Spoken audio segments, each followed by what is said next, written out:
Hello everyone, welcome to a new blog, welcome to my channel. তো দেখো, আজকে দিনের যে ব্লগটা শেয়ার করছি সেদিন ছিল হলো বুধবার।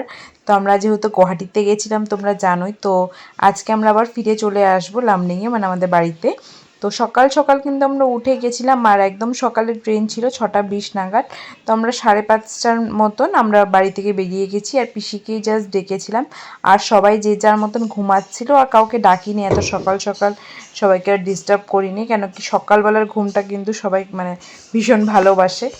তো যাই হোক, দেখো আমরা টুকটুক দিয়ে কিন্তু চলে এসেছি স্টেশনে, আর তারপর দেখো ট্রেনে উঠে গেছি। আর ট্রেন কিন্তু অন টাইম ছেড়েও দিয়েছিল। সকালবেলা কিন্তু এই ট্রেনটাতে আসলে না আমরা 9টার মধ্যে বাড়ি পৌঁছে যাই, আর এই ট্রেনটা একদমই লেট করে না, একদম অন টাইম থাকে সবসময়। তো যার জন্য তো গরম দিনে তো কোনো প্রবলেম হয় না, কিন্তু ঠান্ডার দিনে না মানে অন্ধকার অন্ধকার থাকে। তো ঠান্ডার দিনে এই ট্রেনটাতে আসতে একটু প্রবলেম হয়, মানে ওই উঠতে আর কি।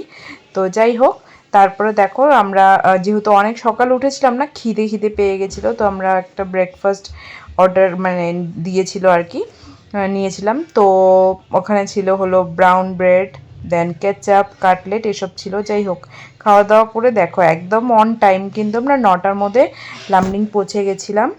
সকাল সকাল আয়া পড়ছি, এর লেগা কি খুশি মাইয়ার মুখে। আমরা কইছিলাম দুপুরবেলা আমু, সকাল সকাল দেখা আমরা কি খুশি। খুশিটা কি লিগা, কাজটা একটু কম করতে লাগবো। যাক বাবা, বাঁচা গেছে পূজাটা দিয়ে। আমি এখন রান্না তো করতে লাগবো না। যাই হোক, দেখি একটু মুখটা দেখি, দেখি একটু, একটু দেখি, আমার ভিউয়ার্সরা দেখতে চায়।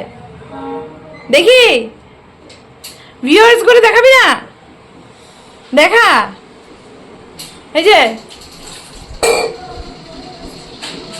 তারপরে কিন্তু আমরা এসে জেঠিমণিদের বাড়িতে চলে গেছিলাম, আর ওখানে সবাই চা খাচ্ছিল। তো ওখানে একটা আড্ডার আসর বসলো, অনেক গল্প টল্প হলো। তারপরে কিন্তু দুপুরবেলা আর সেভাবে শ্যুট করা হয়নি, দোকানেই ছিলাম। আর তারপরে এটা হলো সন্ধেবেলাকার সময়, তখন বোন অ্যাকচুয়ালি স্যান্ডউইচ বানাচ্ছিল। অ্যাকচুয়ালি সন্ধেবেলা না অনেক খিদে পেয়ে গেছিলো, তো ম্যাগি বানানোর কথা ছিল, তারপরে স্যান্ডউইচ বানানো হলো। টিভি দেখে দেখে স্যান্ডউইচ এনজয় করলাম। আর তারপরে ডক্টর বলে দিয়েছিল মাকে পায়ে গরম সেক দিতে, মা দিল। তারপরে আমিও অল্প সময় চুবিয়ে রাখলাম, বহুত রিল্যাক্সিং লাগলো। আর তারপরে জানো তো, পেঁয়াজ কাটতে গিয়ে হাত কিভাবে কেটে গেল, এত রক্ত বেরোলো কি বলবো। কিছুদিন আগে না হাত ফাত কাটলে রক্তই বেরোতো না। যাই হোক, তারপরে কিন্তু মানে কি কাটছিলাম জানি, হ্যাঁ পেঁয়াজ কাটছিলাম। পেঁয়াজটা মানে কি ভেবে ভেবে কাটছিলাম, আই থিঙ্ক অনেকেরই এরকম অনেক সময় হয়, কিছু ভেবে ভেবে কিছু কাজ করবে আর মানে এরকম হাত ফাট কেটে যায়, কিছু হয়ে যায়। তারপরে যাই হোক, ডিনার করছিলাম। আর জানো তো, তারপরে ওই জায়গাটার মধ্যে এত রক্ত পড়ছিল, কোনো মতে থামছিলই না।